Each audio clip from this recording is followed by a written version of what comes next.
Tell me why, though, I was able to be the host of MTV's Parkour Challenge and the host of the Red Bull Art of Motion Free Running Championships.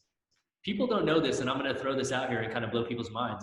I learned parkour as a marketing strategy because I saw that at that time, parkour was the key word on YouTube, on TV shows, all over the world.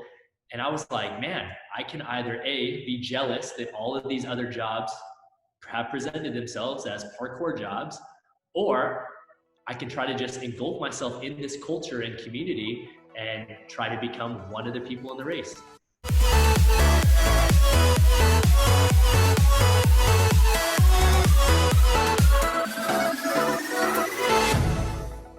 Hey everyone, welcome to The Row Show. This week we have legendary martial arts tricker and stuntman Travis Wong. Travis is one of the veterans of tricking, which is a relatively new community which is a freestyle version of traditional martial arts. Travis discusses how tricking developed as a sports community and discusses how Red Bull gave the community wings with their international competition called Kick It. Travis tells us all about the real world of stunts, how much performers get paid, what a typical movie stunt job is actually like, and gives a few scary stories of stunts that has gone wrong, but also shares a few of his favorite moments on the set. If you're looking to get into stunts, this episode is for you. Alright, let's go.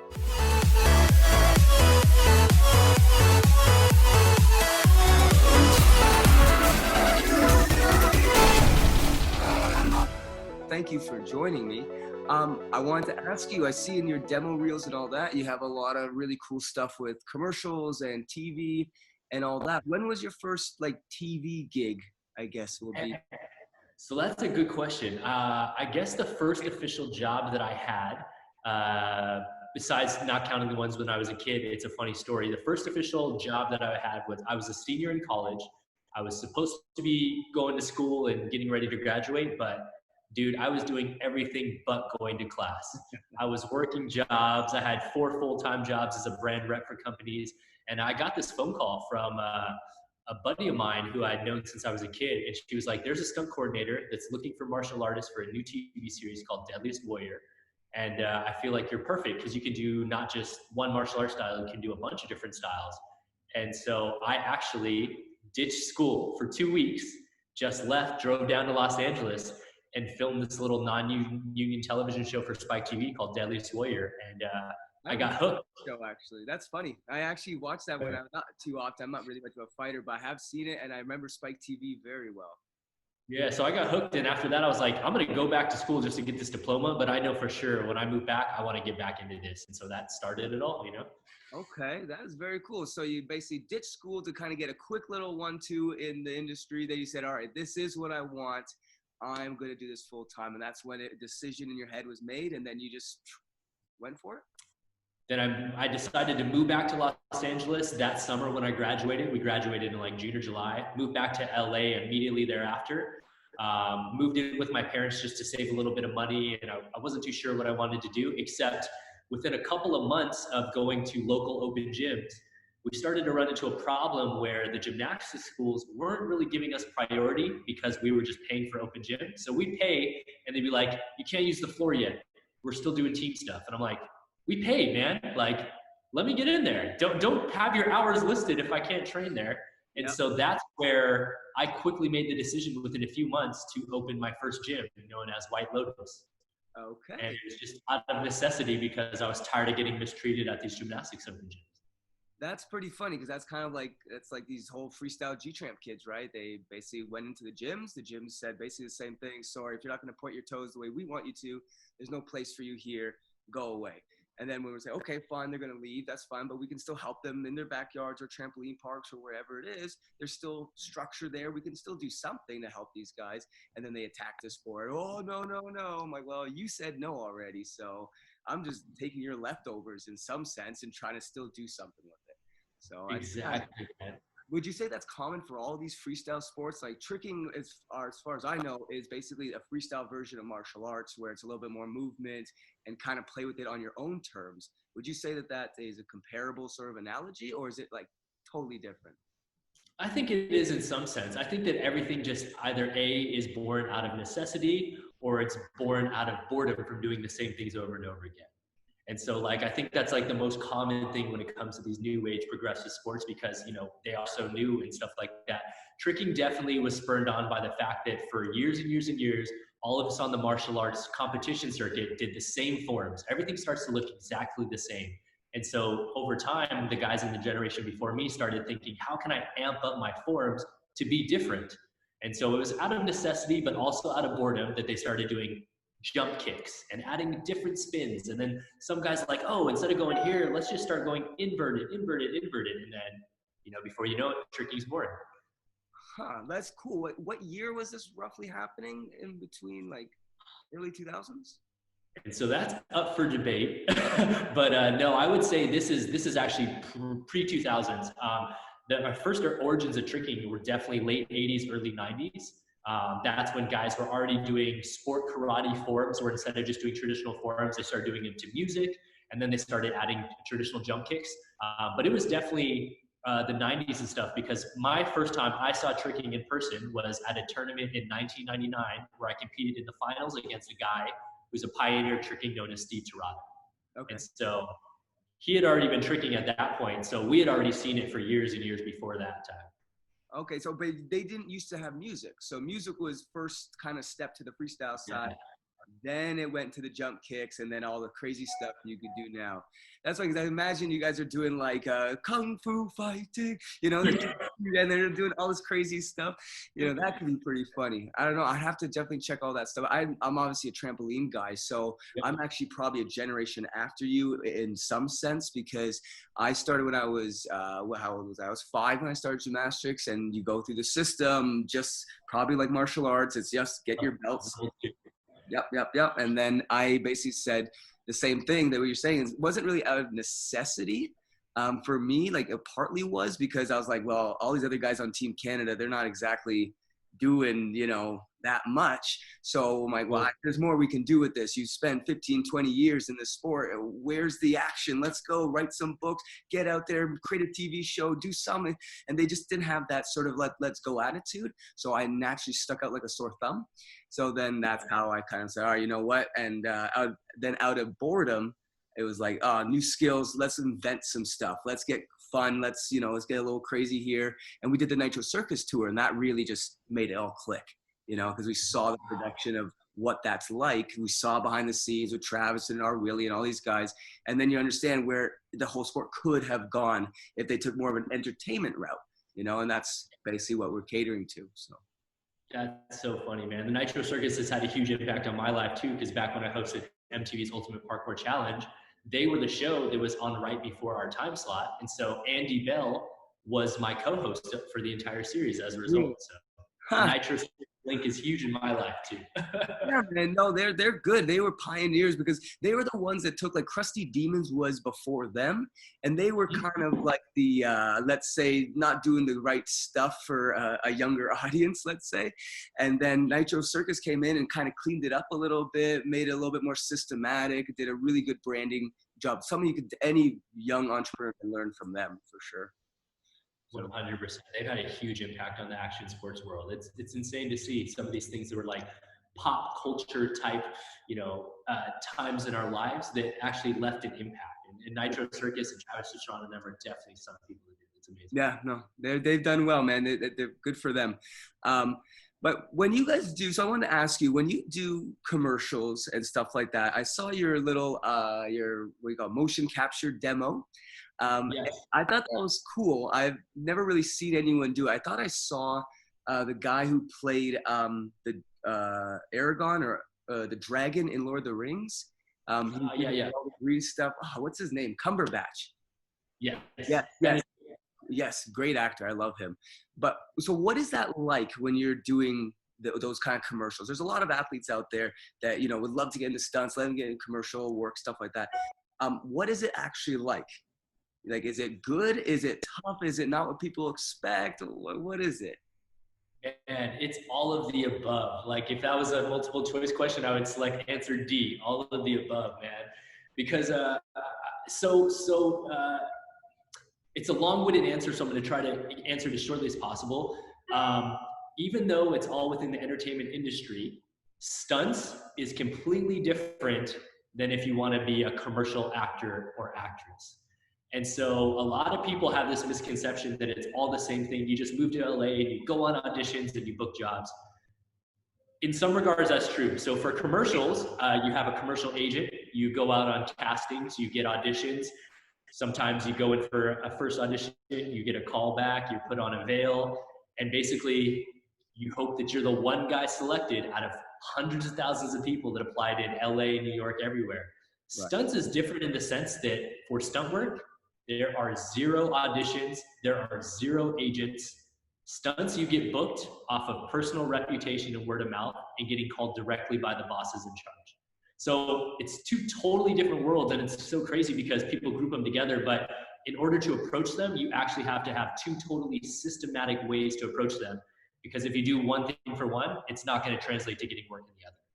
Right. So, okay. So if we were going to start with just doing more acting, what would be your systematic approach for doing that stuff, not the stunts yet? We'll get to that. Yeah. So if you wanted to focus on acting, the number one thing that we say is obviously put time into your craft, get into acting classes just so that you continue to refine yourself, work on your skill. You know, no one's just born a naturally amazing actor. So you got to do that. You also get to interact and meet other people in those classes, continue working on your things. And then hopefully you eventually get signed with an agent or a manager. And then that agent will then represent you, send you out on auditions. And then hopefully if you're good enough, you'll get callbacks for those auditions. And then eventually you book your first job and then you're in the mix. But it's as crazy as it sounds. Like, it's a rat race. I mean, there's people that go on auditions every single day of their life and book zero jobs in that whole year. And those are the horror stories you hear about from people that are like, I moved to LA to be an actor and I ended up just being a waiter for 3 years, because it's not easy. And you got to imagine, this is the Mecca. Everyone and their mom thinks of moving to Hollywood in order to become an actor. So sometimes I tell people, hey, if you want to start in acting, don't move to LA. Move to like a smaller market city that still has the industry, whether that's Austin, Texas, Atlanta, Georgia, something where there's a smaller number of people to compete against, if that makes sense. That's a good point there. Yeah, start small, capture that market, get a good, well-known name, then branch out to the big boys. Don't just knock on the big door all at once. Yeah, that makes a lot. Yeah, it's not to discourage people, but it's tough, man. It's definitely not for everyone, and sometimes it takes people a decade or more to launch their career. You know? Well, I was going to say, like, let's say you take 100 different people that all have that same dream. What are your percentages of people that make it big versus never go anywhere but keep trying forever, and they put honest effort in? Like, they go and do the classes. It's not just a hack that wastes their time submitting stuff, waiting for the lucky break. It's the one that still are trying. If you have 100 people that are all trying their hardest, what are your percentages of being successful here? How many will, out of 100, which is a small sample size, number of people that'll make it fully? Yeah. Maybe one. And then the rest do what? They do part-time if they're lucky, and the rest quit, move on to something else? 100%. Yeah. So it's basically two things happen to people in LA. Most people come out here and they either make it and they do well enough that they can stay here and do it full time. But I would say 80 to 90% of other people either A, start working another side job in order to supplement their income, and they either get so caught up having to supplement their income they can't actually forget about it, put time into their craft. And then the other half try for a year and they're like, wow, this is harder than I thought. And they move away. That's it. Wow, man, that sounds tough. I'll be honest. I'm glad I didn't get into that line of work. I think I did one commercial for something back in the day, but I was young. I just had to do like a cartwheel or something, but that was about it. And I remember, once I did a photo shoot and I had to go stand with like 30, no, it's much more than that. It was like 100 other people, and they had the big white room, and then you stand there, they tell you do like tuck jump, do straddle jump, do a pike jump, whatever. And then you're done, and then, okay, bye. And then you never hear anything. I'm like, okay, I don't want that. Can you imagine how hard that must be to someone that does that every day and they never book a job? Like, it must be so demoralizing. It takes this very special person and a certain thick skin in order to try to make it in this business. That's for sure. It's not for everybody. You have to be used to rejection. Yeah, used to rejection. A good salesman, in a sense, that knows rejection, because that's what they say sales is getting rejected over and over and over again. You know, so yeah, that would make a lot of sense. Okay, so then if you jumped over to the stunt side, how is that any different then? What would your systematic approach be there? Yeah, so stunts is completely different because, like I mentioned before, there are absolutely no auditions. There's no stunt agents. There's no stunt managers. And so, what's different about that is that literally the only way you get hired is if a stunt coordinator who has already secured the show in that position is then in charge of hiring stunt people. And then he reaches out and hires the people that he wants to on his own.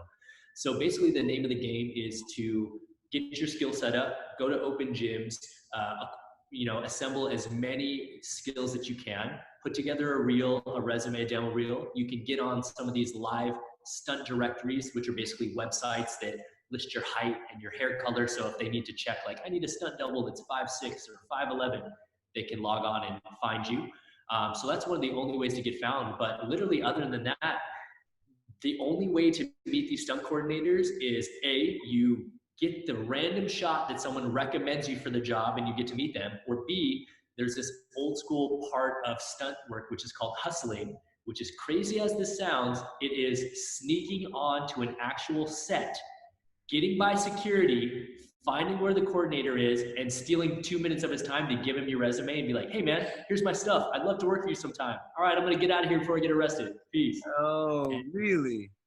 And even though we live in 2020, when a digital age where you can do everything on your phone, that process still exists, and it's insane, and that's why I say this business isn't for everyone. I'm very fortunate, and I don't share this a lot because I don't like to discourage people, but I also like people to know that it's possible.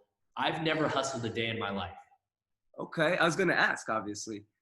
And so a lot of people are like, well, you work all the time. How much do you hustle? And I kind of have to like grit my teeth and look away and say, I'm a bad example. Ask somebody else. And that's because I did the opposite. Yeah, is that because you have a social following, or? It's because I had a decent reputation for already being a martial artist. So a lot of people knew me from the martial arts world because I competed since I was a kid. And then also, as we kind of talked about in the beginning, I'm like a serial entrepreneur. I've always been obsessed with business. When I first moved out to LA, I did a lot of things marketing-wise, I think, to make myself stand out and appear like I was ready to work, if that makes sense. I think one of the biggest misconceptions a lot of people have, or maybe it's just due to lack of money, is they don't fully put all of their resources, money, and time into themselves. Because at the end of the day, like you mentioned, you have to be a good salesman because, yeah, you're selling yourself. You're selling myself as a product. And so, like, one thing I'll never forget was when I first moved to LA, my friends are like, what are you doing? I'm like, working on my website. And they're like, oh, I'm going to do that like when I get some more money and get more jobs. And so I thought, wait, so only people that make money and work on jobs have a website? I want to pretend to be one of those guys. Boom, I'm going to have a website instantly. You know what I'm saying? Yeah, no, you have to invest in it. And I like that you put that, it's almost like you put that confidence first and then said, I'll catch up, right? And I think some of the best business people out there, not all of them, but a lot of good ones are the ones that just say, you know what, I'm not really sure, but hell, I'm putting it all in because what do I have to lose at the end of the day? You can always restart. The way the world is so global now that, to turn around and say, oh, I failed, so now I'm screwed and going to be homeless, that's just not true. You have lots of opportunities to try. So yeah, I like that. In this day and age, I feel like there's so much stuff that we don't have control over. Like, I don't have control over when there's going to be an audition. I don't have control over necessarily what the client is looking for as far as like a look of something. So like, I always tell people, like, you have to take control of and do as many things as possible that are within your control. So when kids come up to me all the time and they're asking about like advice about how to get more known, I'll literally stop and ask them. I go, hey, when you Google your name, what's the order of the first 10 things that come up? And 99.9% of people can't tell me that answer. And I'm like, why? Why not? In this day and age, every single one of us has a phone. When you walk out of that audition room, you walk out of a meeting, you walk out from hustling a coordinator, all I have to do is type in Greg Rowe. Boom. What can the world tell me about Greg Rowe? Guess what, guys? You can actually change your SEO and search results to put in front of the world what you want to be displayed. So if you have control over it, you got to do it, I agree 100%. I think even though all these kids are on social media, I don't think a lot of people understand what it really is. It is an ecosystem of its own. It's in its own environment, its own marketplace, in a sense, where you basically take the real world things, like billboards and marketing and sales funnels and this, that, and the other, but you just make a virtual version of it on your phone, resumes included, which is what you're talking about. All of a sudden, the world makes more sense. Social media just becomes a communication device, nothing more than that. And a very fast one, I will add, you know, and I think a lot of people just don't see it that way. They still see it almost like it's a private thing, but in reality, it's completely the opposite, you know? Yeah, 100%. I mean, I can't tell you how many kids, they see my Instagram and they see how many brands I'm posting all the time. And they're like, how'd you get this brand deal? Like, you know, so-and-so has way more followers than you. I'm like, yeah, 100%. They definitely do. But if a company hits them up, or if they're trying to reach out to companies, do they have a one sheet? Like, do they have a thing that shows their analytics right here in front? Because I can tell you like what my breakdown of my demographic is between followers, between age groups, between male and female, between which country follows me the most, how many monthly impressions I have. And guess what? That's info available to all of us. It's just, what did you do with that information? Like, are you hand feeding it to people, or are you just hoping that someone stumbles upon you and then you get a call, you know? Yeah, yeah. You gotta be not in your face, but you have to be ready to be in their face if the time comes. You know what I mean? You got to be standing at attention, ready to go. Okay, if this happens, I'm ready. Here, boom, my one sheet, my resume, my social plan, my this, my that.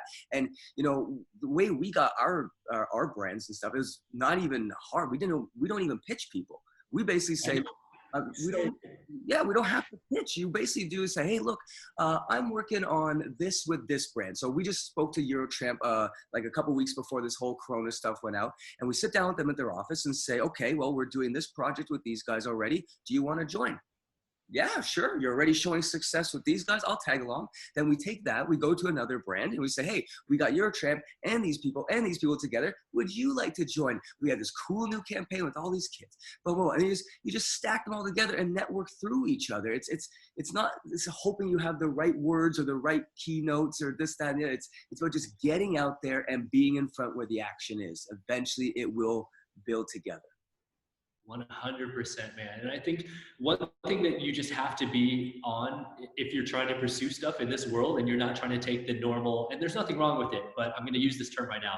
If you don't want to work a 9-to-5 job, you have to think outside the box. You have to do all these extra efforts in order to set yourself apart, because this didn't exist. The opportunity to do what we're doing didn't exist back in our parents' time and age, you know? And it's like, if you want to take advantage of it, you also have to take the necessary steps to make yourself stand out.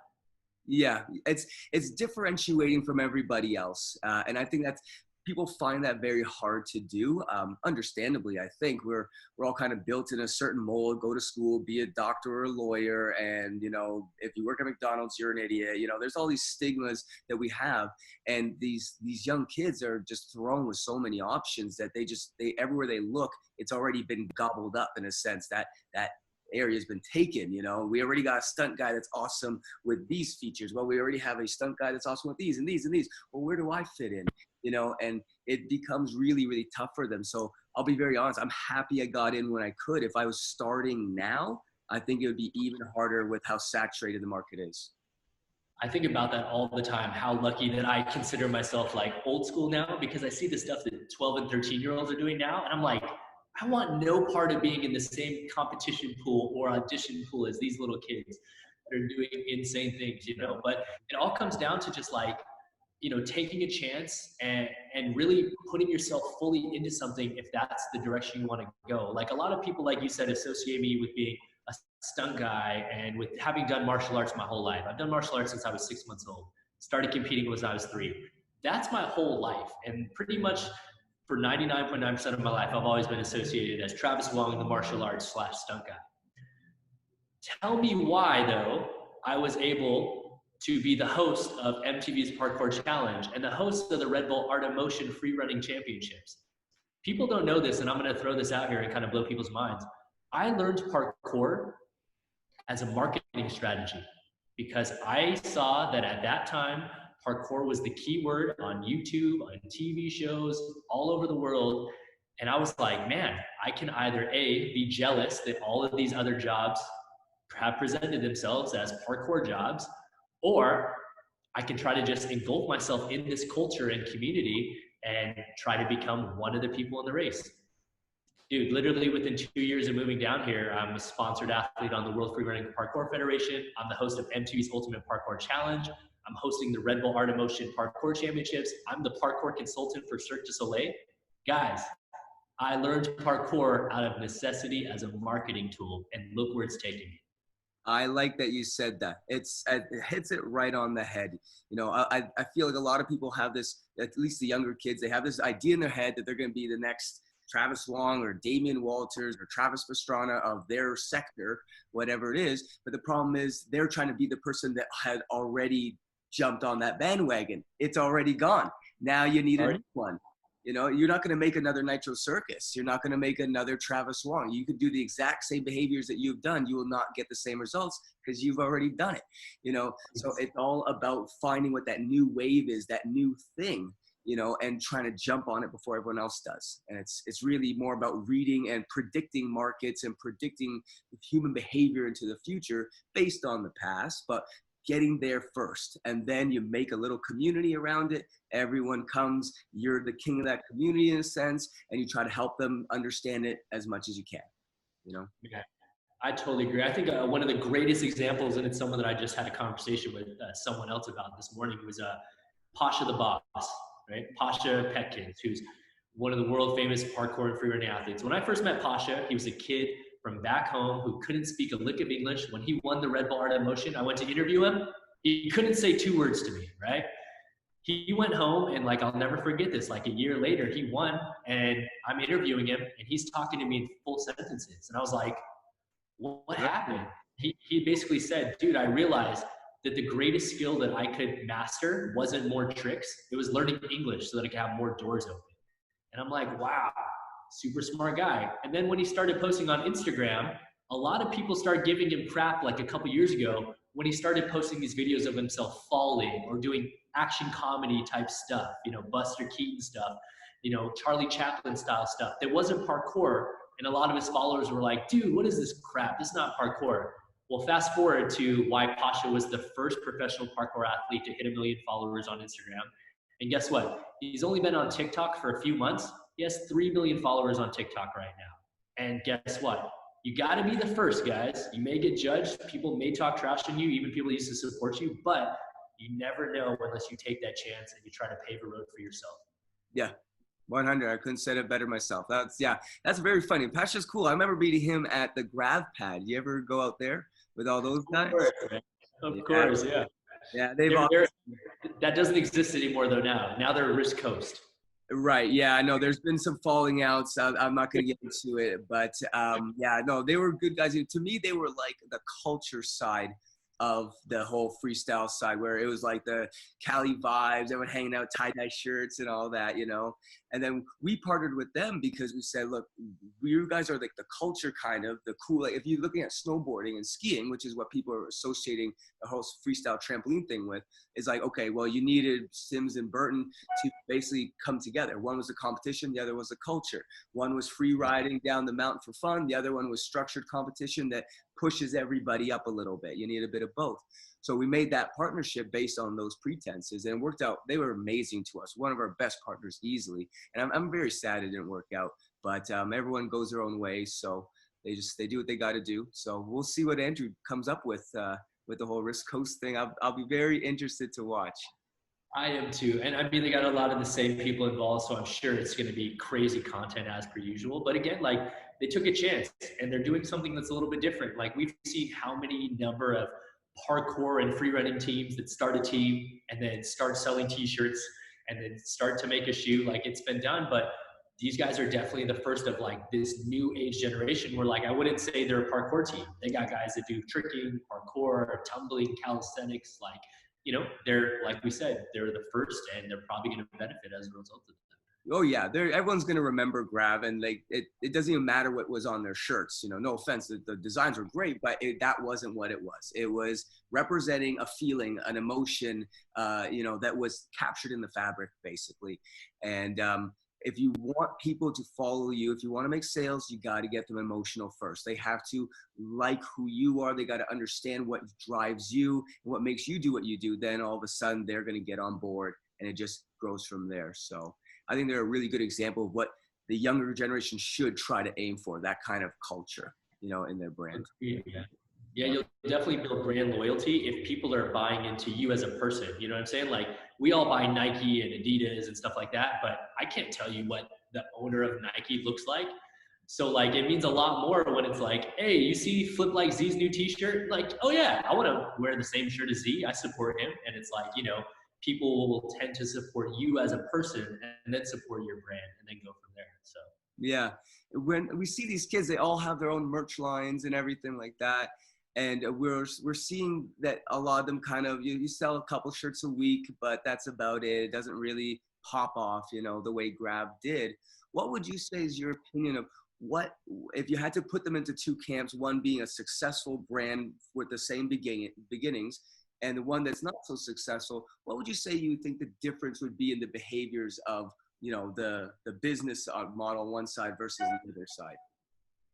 yeah, I think like, I think as far as like being successful, whether it's like a new company like that or, you know, even just a kid's YouTube channel, I think it comes down to two things, personally speaking. So this is not scripture, guys. This is my opinion. I think that it comes down to realness and authenticity so that people think that you are actually that person. You're not doing a persona online. And I think the other thing is consistency, because there's a lot of other people that start great ideas and maybe it doesn't go as well as they're thinking within the amount of time that they allotted in their brain that it would be successful. And so they just start dwindling off as far as putting out content or energy or effort into things. And guess what? Like, audiences today, they can tell the difference, man. There's so much content that's available to all of us as consumers and people that just sit at home, whether it's on your phone, your television, your laptop, that we can tell nowadays whether or not you're half-assing your video. We can tell nowadays if you don't really want to be on camera that day. You know what I'm saying? So I think as long as you're true to yourself, you're authentic and real, people want to follow you. And if you're consistent, people just become almost addicted to it, where it's like a routine. Like, I listen to the same podcast on a weekly schedule because I know when they're coming. If those people fell off, I'd probably stop listening to them. I could see that. Yeah, people like routines because they know what to expect. They follow a storyline. When we do coaching, it's always about create a story for that athlete. It's not about the little technical cues. Yeah, you need a bit of that, but much more important is getting right to that biology, getting right to that storyline. What is this athlete getting told for a 2-year cycle, you know, and where is that all going to end? And are you feeding that storyline, or are you just mix and matching random stuff, trial and erroring, and then the athlete just doesn't get it at the end of the day? And I think it's the same for marketing. You see all these brands will just put up like a stupid flyer of, 20% off. And I hate this. I see this all the time. They think that their advertising is just 20% off today, 4% off tomorrow, 3.5% off yesterday. It's like, no one cares, dude. You have to tell a story about your park or your gym or your whatever it is that you're doing. And that's what social media does. It tells a story. And then if they like your story, they'll go buy. To jump to the close on social media, I don't like that. At least me personally, I don't like it. Totally, man. I mean, I don't think that it's any coincidence that some of the biggest YouTubers and most successful quote unquote social media influencers nowadays are people that used to do vlogs and let you into their personal life. And before long, like, you're not just viewing, you know, Logan Paul on the screen. These little kids think Logan Paul is their friend, you know? They think literally Logan Paul is a buddy of theirs that they can watch a few days a week. You know what I'm saying? And, you know, that's what just happens. Like, brand loyalty doesn't just happen by chance. Like, he didn't just get lucky. He put in the work and the time, and he's a fixture in these people's lives. And now he's transitioned from doing these crazy vlogs and stuff to now running a podcast, which is a little more serious. It's still crazy and wild, but he's able to shift what he's doing and still maintain a lot of the same followers because they don't care what he's doing. They care about him. Yeah. No, you got to make people understand the underneath, everything behind the scenes nowadays. I think you hit it right on the head. everyone now knows content. There's so much information out there. It doesn't even matter almost if you have another PhD with another PhD. Everyone's got a PhD nowadays because of Wikipedia. So now it becomes down to, well, how do you use it? What's your unique take on it? What's your unique emotion, perspective? And I think it's almost like the devaluation of education on a global perspective has actually specialized education more. So what you need to do is almost find a specialty or a special way of marketing it out, even if it's the same content as the other guy, just a slight change of angles or pronunciations or this, that, or the other. And all of a sudden you have your own little niche market, you know? 100% agree with that, man. I mean, like we said, you can literally do anything if you have an audience. So it's all about just building a genuine audience that is into you as a person, and then they'll go on your journey, whatever it is that you want to do. I mean, dude, why do we watch him box KSI on pay-per-view? I mean, they could literally have a Monopoly game against KSI, and his fans would still pay to watch it. You know, it's not the boxing that people are really caring about. They're just caring about what is he doing that's new, and I want to be a part of that and watch, you know? I agree. That's very interesting.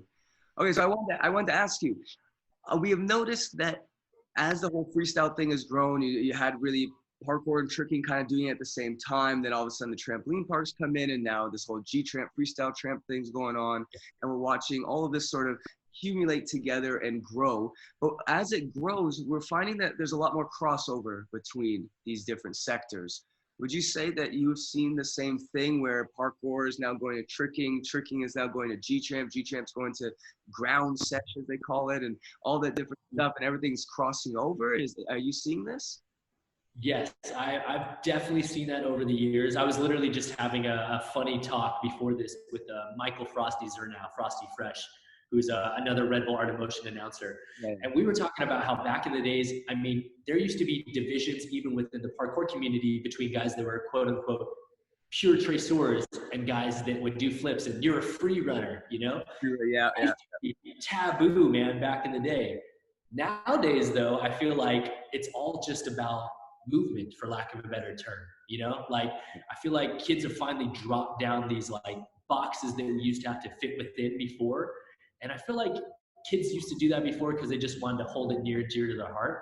But now that these sports are, you know, just growing out of popularity and becoming bigger than just themselves in these little small communities that they thought they were a part of, people are embracing things more and more. And as an owner of a gym whose literal name is Joining All Movement, this is a great thing for me. Like, I totally see this on a weekly and daily basis at our open gyms, where you have kids that are clearly parkour specialists in there, but then they go up to kids that are trickers and they're like, hey man, can you help me with this skill set? Because at the end of the day, it's all movement and it all ties into each other. And, you know, I think that as the sports continue to evolve and continue to grow, things like G-Tramp ground sessions and stuff like that exist, that, yeah, I think more than anything, kids are just going to want to be obsessed with movement, and they'll drop these titles of what they're actually doing is. So you think they'll have even like less labels and less distinctions as it moves forward, and in hopefully another 10 years, you won't really see any of that discrimination, I guess we'll call it, for a lack of a better term. Yeah, correct. Like, I think obviously we'll have subdivisions and we'll have categorical things in times that they're needed. Like, for example, if it's a competition, I think you need to have G-Tramp comps. You need to have a parkour comp. You need to have a tricking comp. But just as far as like people being practitioners, I feel like over time, it's going to be a lot less like, I'm a tricker, I'm a parkour guy. I may just be like, oh dude, I'm just into movement. I do flips and all kinds of stuff. You know what I'm saying? I feel like people are starting to accumulate skills. Yeah, it feels just, I'm a mover. That's what I do. I move for a living. Well, I'm like, yeah, I'm a pro movement athlete. You know, that seems like the safer way to do it. And also, at the same time, from a marketing standpoint, it doesn't keep you in a box, because then brands will look at you as like, oh, he's only a parkour guy. It's like, nah, man, I can do a little bit of like push-up combos to do calisthenics for your brand if you want. I can do some tramp tricks if you want something here. I can do parkour if you want here. It's like, you know, I think as kids start to get the mindset of, hey, it's better to have 5 skill sets on my resume instead of 1, then things will start to broaden out a lot more. Well, that's an interesting point you bring up, because you know, the stigma back in the day was, you know, you can be good at one thing or okay at everything. But what I'm seeing right now is I'm going back and forth because at first I believe I agree what you said. You need to diversify. So like the Freestyle Trampoline Association is just one aspect of our business. Kind of like you, we own a bunch of other ones, VR businesses, clothing brands, stuff like that. And that all is its own separate markets. But we knew that each one was getting tighter and tighter. So we were like, okay, we'll diversify this way. But it also means to specialize. Unless you are the one person, then you are better diversifying. So I don't know which way to go on that. It's tough. And I think the one thing that's going to be key to this movement as well, that we're just starting to see right now in its infancy, which is amazing for me to watch, is the more and more high-level athletes that were the superstars of one sport, the more that they start to delve into these other sports and open up their own repertoire and skill sets, I think the communities that they were a part of will start to do the same thing. Like, for example, for a long time, still to this day, the tricking forums, there's a lot of people in that community that bash people that do parkour.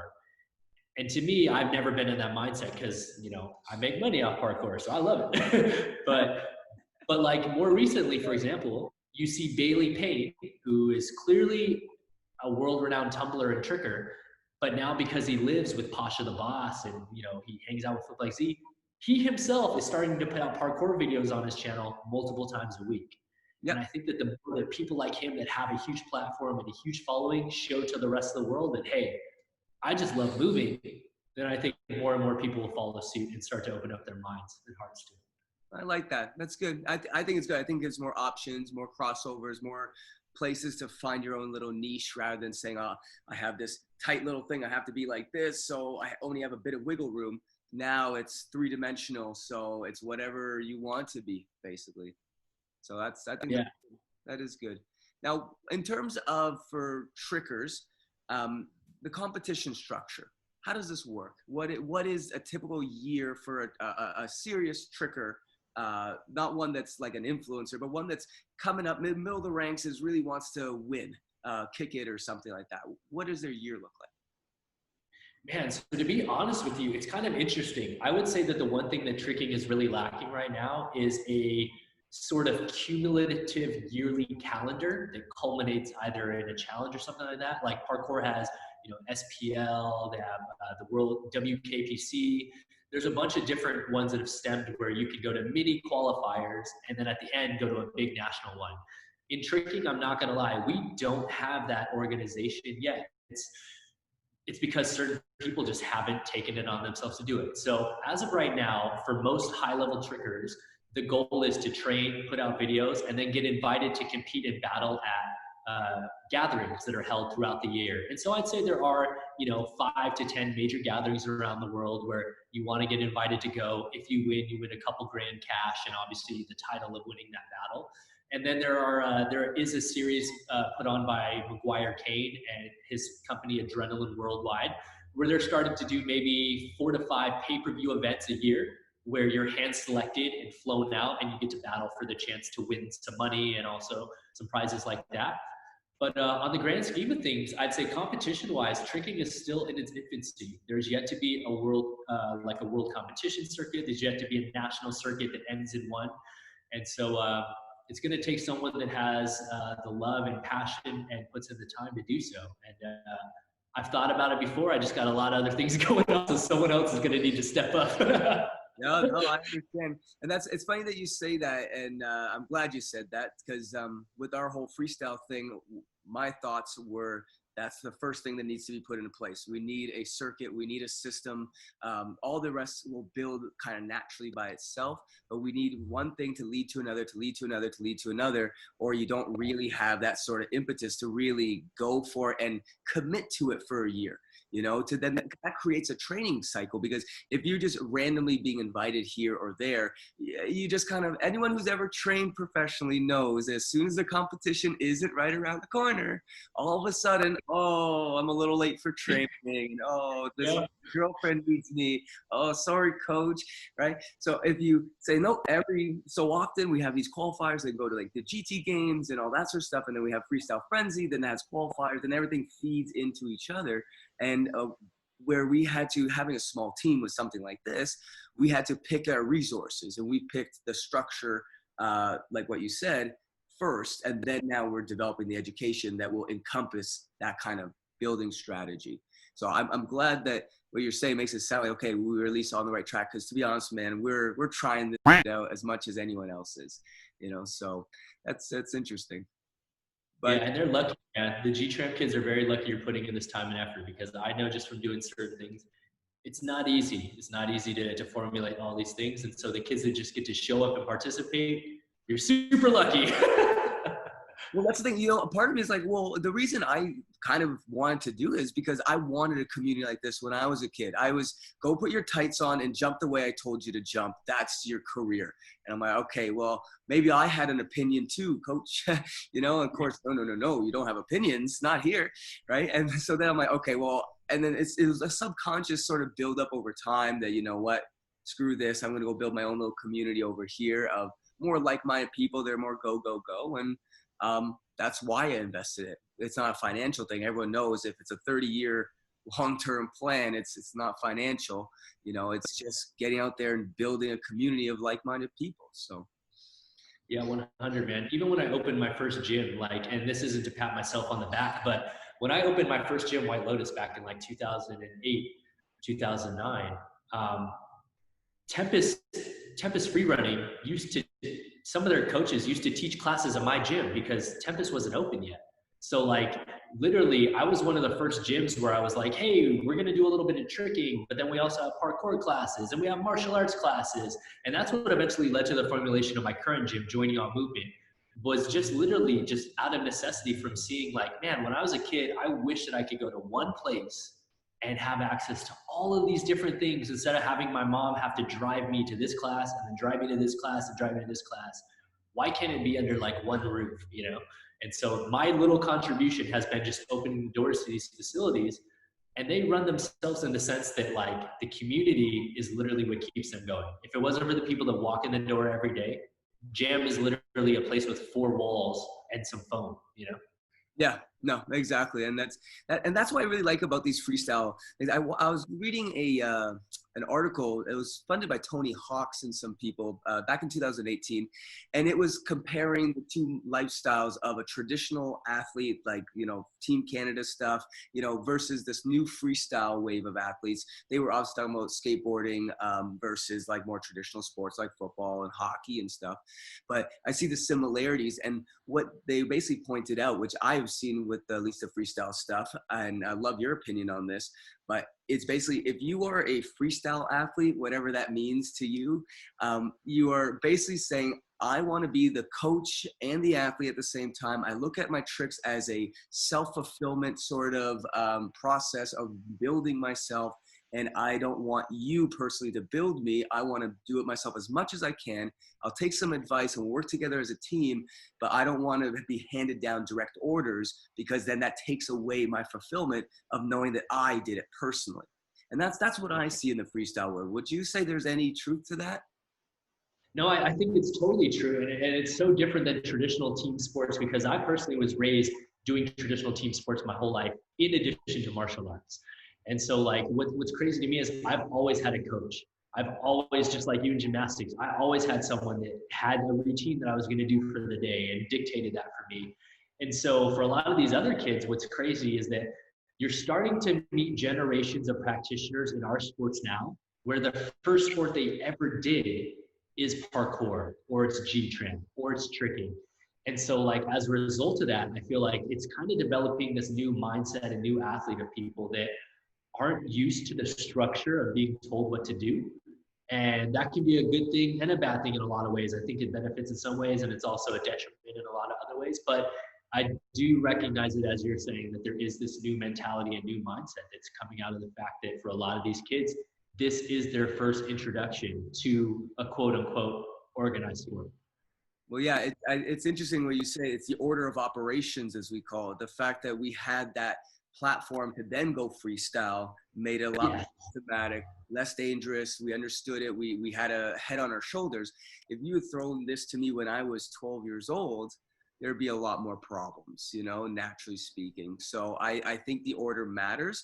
And I think what we're going to do is go through a dip where the kids are like, yeah, no rules. I can do whatever I want. And brands will use that. So they're just feeding the fire in some ways, right? But then you'll get out of that sort of lull because we have like athletes that are both, like Sebi from Sweden. He is a freestyle guy, but he's also a traditional guy. And thank God he has a traditional base because he always goes there when he needs to win a competition. Everyone loves him. He always wins. He's a cute kid.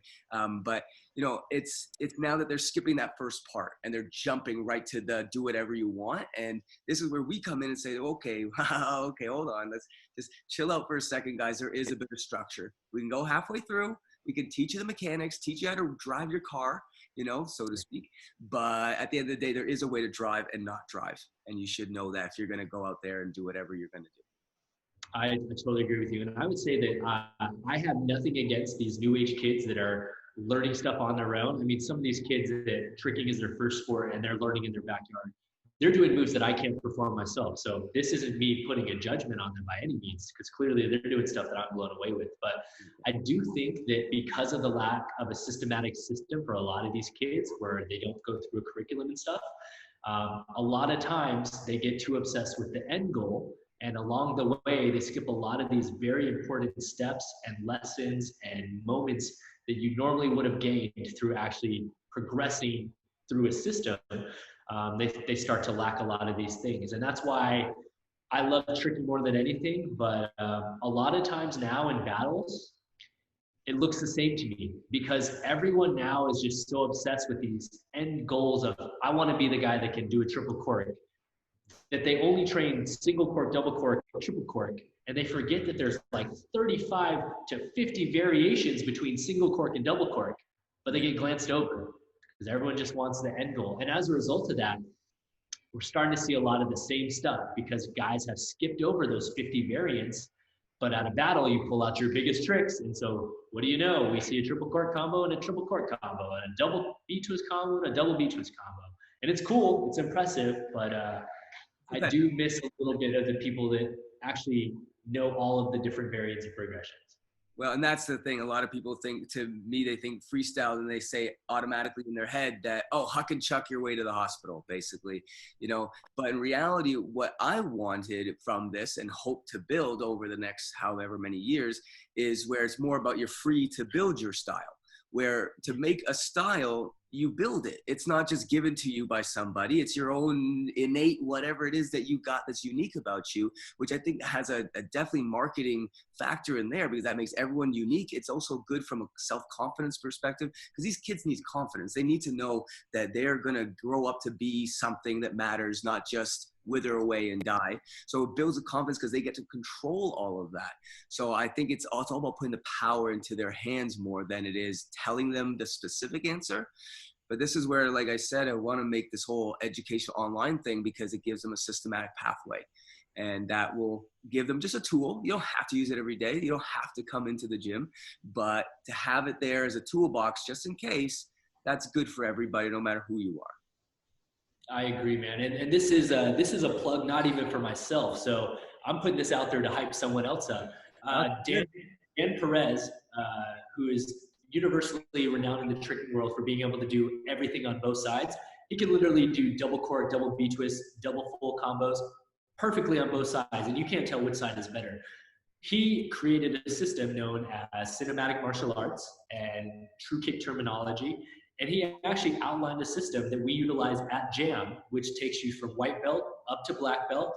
And there's things you have to check off at each level. And a lot of people look at me and they're like, don't you think that's like taking away from the basis of the whole, you know, freestyle vibe like you're talking about, how it's raw and free? And I'm like, yeah, it does. But at the same time, if I didn't have this curriculum in place at JAM, I would not have 50-year-old people in my classes. And the reason that we have people that are at an age where you wouldn't necessarily equate with taking tricking classes is because we have this formulaic systematic structure in place. And so you almost need it not just for the young kids, but you need it to open up to a wider audience and to also help be less intimidating to someone that just sees it off the street to know that there's a path they can follow. Yeah, no, you're 100% bang on. It's absolutely crucial to have some structure. I think the way we're going to try to do it, I don't know how Tricking is doing this, but we look at it as the new generation it'll be kind of like the way you do your voting in the US, where you get a certain amount of terms at the top and then you have to leave. Then the new kids come up and then they become the board members, and then after so many years then the new ones have to, and that way you kind of keep it fresh, keep it current, right? But give everyone a shot to kind of contribute a little bit. I think it's when the guys that are 80 years old were at the top for the last 60 years, I think that's where you get these problems. I'm not going to go into details, but I think that Yeah, I got you. that constant recycling of the new age, I think, needs to be built into the very community structure. Would you say that makes sense? I think that 100% agree with that statement more than anything. And we don't have to get into the stuff that you're talking about because I feel you. We could spend a lifetime talking about that stuff. But I think that it's always, I think the most successful events and companies are the ones that are run by people that actually are part of the movement themselves. Like the most successful competition in my mind, and it's not biased because I work for them, is the Red Bull Art of Motion. And I think the only reason why Art of Motion has stayed around for this long and been successful is because it's run by guys that were parkour athletes themselves, and they helped design the courses. And then the guys that they have hosting are actual parkour athletes, like they didn't get so detached just by having a company come in and go, hey, we're Red Bull, this is how we're doing things.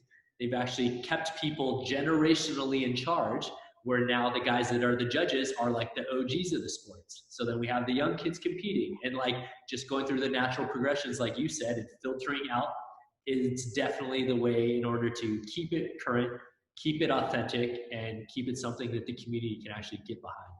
Well, that's good. And I know that Red Bull, as well as every major company out there, has people that absolutely hate them, that people absolutely love them. We've worked with them. We like Red Bull for exactly the same thing you said. They invited us out to their office, and we basically sat down with them and said, look, we're going to make a trampoline event. They said, okay, freestyle trampoline, something's happening here. What are we going to do? It's still all in the works, but the thing that I'm remembering and the thing I like about them is not really the end product, which obviously everyone wants that eventually, but it's the way that they're like, no, you know what? We need to understand the mindset of the community. You guys know the community. Tell us, what do we need to know? What are they looking for? It was very interactive. It wasn't like we just jumped to budgets and said, okay, we'll get it done. Here's 10% of the marketing budget for your fee. It was, we're not talking about that. It was, let's get to know your community, and they actually want to get involved with it. So it's I like them. They've done well, but it's too early to tell where that will all go. But have you ever been to head office? They ever take you to the hangar? No, I haven't been to the head office in Austria. I've only been to the headquarters here in LA. Oh, man. Okay, next time you get a chance, go there. Tell them to take you to the hangar. It is the coolest place you'll ever go ever. It has all the memorabilia, from Felix jumping to all the cars and the helicopters and all that, all like a big giant museum that they like take different clients and stuff. And it's really, really cool. So make sure you check that out. I'll definitely, someone bring me to Austria. Let's go. Set up a tricking event there and then get them to sponsor it, and it'll be easy. But, exactly. Okay, so can I ask about Red Bull Art of Motion? Yeah. Okay, so when you're setting something like that up, you're working with them hand in hand. You're one of the hosts, 2016, am I correct? Man, my first hosting for Red Bull Art of Motion, I think the first one ever was, I started as the live MC in 2010 or 2011. Oh. And so I was the MC at like 5 different events. Back then they had 3 in the US. I got to do Santorini. And then, once they started doing the live television broadcast in like 2014 on, that's when I would do them, switching off with my buddy Frosty Fresh, who is now pretty much the face of the Red Bull Art of Motion commentary. And that's because there was a time where I was stuck on a movie, and they weren't going to let me leave in time to catch my flight. And so I called Frosty in 2013, and I go, hey man, this is probably the call you've been waiting on. Like, I need you to go be the host of the Red Bull Art of Motion. I'm stuck in Detroit on a movie. And so, it's been cool though. Like, and I want to give props and credit are due. As far as the planning of the events is concerned, I don't plan them. I just show up as the host and get to be there the week of the events and do commentary. But the real guy in charge is a guy by the name of Nico. and he used to work with a guy by the name of Patrick Morowitz, and they're actually based out of Vienna. And so that's why they got to be like the guys in charge of the event, because they're near headquarters. And so they've always been the guys like on the ground floor to help plan it. But they're super cool because they don't try to just keep it to themselves. Over time, they started involving the guys from Tempest Free Running and inviting them in to be part of the collaborative effort and having them be the judges and things like that. And so like, as a result of them being open to collaboration and bringing in the right people who are in the sport at the right time, I think that's why the event's continuing to thrive. That's cool. So then, how did it get started? Like, if you give us maybe an insider a little bit about what were discussions? How did it get kicked off? Did you guys pitch it to Red Bull way back in the day, or did they come to you, or was it just kind of mutually lucky? What was going on? Yeah, so Nico and Patrick would be the end-all be-all as far as that's concerned on telling the origin story of that one. So I don't want to misspeak and get it wrong on how that was formulated. But I can say that from a personal perspective, I was there for the formulation of Red Bull Kick It, in the sense that that was an event that hadn't existed yet for tricking, and it was presented to Red Bull. And so there's a guy by the name of Peter Yang. Peter Yang is actually one of the original pioneers of tricking, one of the guys I watched compete in the 1990s. And he eventually moved to Korea, started working for Red Bull and stuff like that. And he saw all the stuff that we've been doing with parkour. And then, I forget the years, it's so bad, but there's a video I put out a long time ago called Tricking. And it's got 400,000 views on my old channel. And it's basically a 20-minute video that me and a friend, Devin Sheehan, put together, where we basically told the origin of tricking, why it's so popular, why it's seen in popular media. And we asked the question at the end of, why is this in Chris Brown music videos? Why is this in Tron the movie? But why don't we have a tricking championship yet? And I put that video out to the world just as like here's my contribution to society. Peter took that video, went to Red Bull, showed him the video, and said, hey, you guys are doing this with parkour. Why can't we do it with tricking? And before you know it, we had the Red Bull Kick It Championships. That is really cool. Okay, so you pitch it first, and it's kind of what we did. When we did GT Games, we literally just made a pitch deck literally the next day and sent it off to them. So it's really funny how it's similar. What was the timeline? So you send it over. How did they get back right away? Were they all into it? Did it take time? You had to keep knocking on the door, or how did that work out? Yeah, it definitely took a little bit of time. It wasn't like we put the pitch up and then the event happened like a month later. But I'd say the biggest thing that we had going for us was that Peter actually worked for Red Bull, the company themselves. So like, it wasn't like an external person like myself who's just emailing in like, hey guys, I have this cool idea. They had an actual employee that was in charge of budgets and throwing events. That was literally like, I want to allocate money towards this. Let's try it. But even still, they had to do some things formulaically inside in order to make it work. So instead of just making it like the tricking championships, the reason that it's called Kick It is because they decided, okay, let's play off the fact that Korea, basically the most popular sport in Korea is Taekwondo, besides soccer. And so that's why Kick It is formed as the event. Instead of it being like the tricking championships, they masked it under the umbrella of it being a Taekwondo event. Because on a global spectrum, how many people do Taekwondo comparative to tricking? And so that's what they chose to do, because how many kids around the world sign up for karate classes or Taekwondo classes? Yeah. Almost everyone at some point. Not everyone knows what tricking is. So Red Bull and Peter and them, they took the idea of tricking, repositioned it under the umbrella of sport Taekwondo, and then they were then able to leak tricking into it. So if you watch the competition format, the first round is freestyle tricking. Trick pass, trick pass, trick pass, trick pass. They pick a winner. The second round is actually a board breaking round, which favors a natural Taekwondo athlete, because most trickers aren't out here breaking boards. That's completely new to them. But that's how Red Bull was able to present it to the world and also make it a level playing field. So a guy that won the first round tricking could win that round, but then the second round's board breaking, the Taekwondo athlete could win that round. So then the third round is then dealer's choice, and you have the option to either do a freestyle pass or you can do a cool board break. And that's where they tried to make the playing field as even as possible and open up the doors to not just trickers, but martial artists in general. That is very smart. Wow, man, Red Bull's the king of marketing. I will definitely give them that. Yeah. It's so it seems, and when you say it afterwards, it seems so like obvious, like duh, I would have figured that one out. But no, you don't. Until after you hear it, then it's like, oh yeah, that makes complete sense. You know what I mean? Because there's some people that would go and say, well, I need all the keywords, so I need championships, I need the tricking, the name of the thing, blah blah.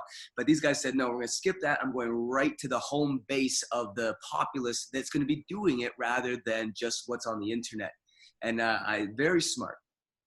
So smart, because like I said, how many karate and taekwondo schools exist in the world compared to how many tricking schools exist? I have no idea. It's not even close. There's like 10 tricking schools in the world. There's a taekwondo school in every city around the planet. And so that was such a genius marketing tool on their side. But at the same time, we were able to get the agenda of tricking across. So it's a win-win for both communities. That's good. That is really, really, really cool. Huh. Okay, so switching gears a little bit, back to the TV stunts. Can you give us a bit of behind the scenes on how, let's say you got the fight coordinator has picked you and you have your little team of guys that are going to do a scene. I've seen a whole bunch of Damian Walters stuff, and I had a good talk with him a couple years back about, he's telling me stuff like he thought it was the fact that it's all word of mouth could be a bad thing depending on how you use it, right? So I thought that was quite interesting. But assuming you got your little team together, you put in your demo reel, right? Then you submit it to the coordinator. Coordinator says, yeah, okay, you guys are it. Here's your script. And how does it go from once you get the job? Yeah, so like let's say, let's talk about this in terms of a long-term project, because there are a lot of other people that just day play. And really quick, for those people that don't know what day playing is, that's mostly for like a commercial or a TV show. And that literally is what the word is you go on, you work for one single day and you go home. So it's called day playing. That happens on short-term jobs where it's like, hey, we need a guy that's a robber. He's going to run and get shot and go down. Okay, hire Greg for the day. He day plays for the day. So that's a little different, because on that instance, it's literally you get the phone call. They tell you, hey, I got this gag. You're going to jump out of a car. Hey, you're going to do a little 30-second fight scene. Okay, cool. You show up on the day. You rehearse there on the day. You shoot in the day, and you go home. That's just like you show up one time. Things get a little more involved and complex when it's a long-term movie project. And that's where it's like you said, you have a team that's formulated. And that's where we'd like to say if you've gone on a full run of a show. And a full run of the show means that you're involved in pre-production, production, and post-production. And that just means that you're there for all facets of the movie. So if we get a new movie that we're going to work on together as a team, the stunt coordinator will get the script. He'll budget out what's needed. He'll then hire his personnel. He'll bring in his personnel. And the first thing we start with is prevising this day and age. And so for those that don't know what a previs is, if you ever see on my Instagram where I put side-by-side videos of what I filmed and what the final product on screen is, those previses are little mini rehearsals where we've taken a script, we look at scene 4, we then say, oh, okay, so this scene has so-and-so people, they fight, how does it end? Okay, that ends. We then have to think of the choreography as the fight coordinators and stunt coordinators. We then teach the choreography and work it out with our performance team. And then we shoot what's a previs, which is basically we shoot it exactly how we think it should be on screen. And this isn't like holding up your iPhone like it used to be, where it's like, hey, do a walkthrough and tell me what's happening. We literally are busting out 5Ds, red cameras. We're shooting on gimbals. We're using Ronins. And that's because we need to present a final product of the way that we think it should be filmed on screen for the director. So we'll then take our team, we'll shoot out a previs the way that we think the scene should happen. We then edit it, put sound effects, music, VFX. We put all the firing in, we put blood in, we put everything in. And then we then present that to the director. The director will look at it and go, oh, I like this, I don't, give us notes. And then from there, we adjust the choreography. At that point, you then train your actors and actresses. You then start rehearsing based off of the previs. And so the previs is useful because then you can actually show your actress, hey, this is the fight scene you're gonna do. But hey, watch this part. See how that's on the back of your head? You don't need to learn that part because that's when your stunt double is gonna be inside instead. You know what I'm saying? And so it saves a lot of time and effort in the process. And it also keeps people safe because you learn exactly what you need to from an actor standpoint. Then once you rehearse with the actors and actresses, you then get into actual production. That's when you start shooting the film and things like that. And that can take anywhere from a month on a film to the longest film I've been on has been 14 months. And I have some friends that have worked on Avatar for 4 years of their lives. And so it's a process, and it's not easy. I tell people all the time that I never want to work a 9 to 5, but instead I work a 5 to 9. Like I could be on set from 5 a.m. to 9 p.m. And so it's flipped, but it's a blessing, man. And it's a whole communicative, collaborative effort. It's a total team effort. And at the end of the day, like I'm still learning each and every show because things are evolving. And like I said, there's no stunt school to go to necessarily where you learn all this stuff. That is really cool. Yeah, I guess are there no stunt schools anywhere? There are stunt schools that exist that teach people like a 2-week crash course on how to punch right and how to do that. But all of this other stuff that you learn along the way, there's no substitute for real life experience and being in a position and being on set for your first time you're doing a wire gag, or the first time you're lit on fire, or the first time you're going to get hit by a car. You can practice it all you want, but it's so different when you're on set in costume. Like, for example, you could be wearing a mask where you can't even see, or for example, you can wear pads in rehearsal, but a lot of our top tier stunt women, how many times do you see a crazy stunt happen where a girl's like in lingerie or a swimsuit? You can't wear pads there. And so like, there's a totally different feeling and learning curve from practicing in a gym and actually practicing on set. You know, it's just some stuff you can't replicate, and you have to get that real life experience. That is cool. Okay, yeah, it makes a lot of sense because yeah, even you can practice in the gym a million times, but competition day, everything else is going wrong, and that's it, you know. And it's even worse for snowboarders. You know, for them, they're in the gym, and then all of a sudden it's really weather dependent and just kind of mentally dependent on that day because they don't have as many progressions as you know, to other sports would have. So they really just, it's all mental. Is it a mental game for you to be able to put that on? Do you do mental exercises of any kind when it's go time and the cameras are on? Like, what do you do for that? Yeah, man, that's a really good question. And I think that's overlooked a lot of times because people just assume stunt people are just crazy, you know, reckless guys that are just all about danger. And that's not true. Like, the goal of our job every day is to fall down and look like you died as crazily as possible, but be able to safely get back up again and do take 2. And that's crazy, man. Like, literally to throw yourself or get put in situations where you know you could get hurt. Every day I'm on set, I do think, and I do know that inherently I may not drive home in my car today. I could go home in an ambulance and wake up in a hospital, and it's just a part of the job. So the mental game is a huge part of it. And that's also why this job is not for everybody. Not only is it tough physically and you have to have the right skill sets, but it does require a lot of mental fortitude to know that you're going to walk into a situation that is clearly dangerous, for lack of a better term. And to be able to do it over and over and over again is something scary. I know that there's been times where I've been on movies for 4 months at a time where, you know, I'll be very open about it. I've gone to sleep every night almost in an anxiety attack because I'm like, holy crap, man, like, I didn't die today. Like, who knows what'll happen tomorrow? Like, I've been in scenes before in a movie where I don't want to call out the movie, but there's a lot of big robots in it. And there's a crazy director that everyone knows about being crazy. I'll never forget, there was one scene that I did on this movie where we're supposed to be in a bus, like a school bus, and all of a sudden a magnet comes and picks up the bus, and it's going to turn over, and we have to fall out of the windows. During rehearsal, we practiced where there was pads on the ground.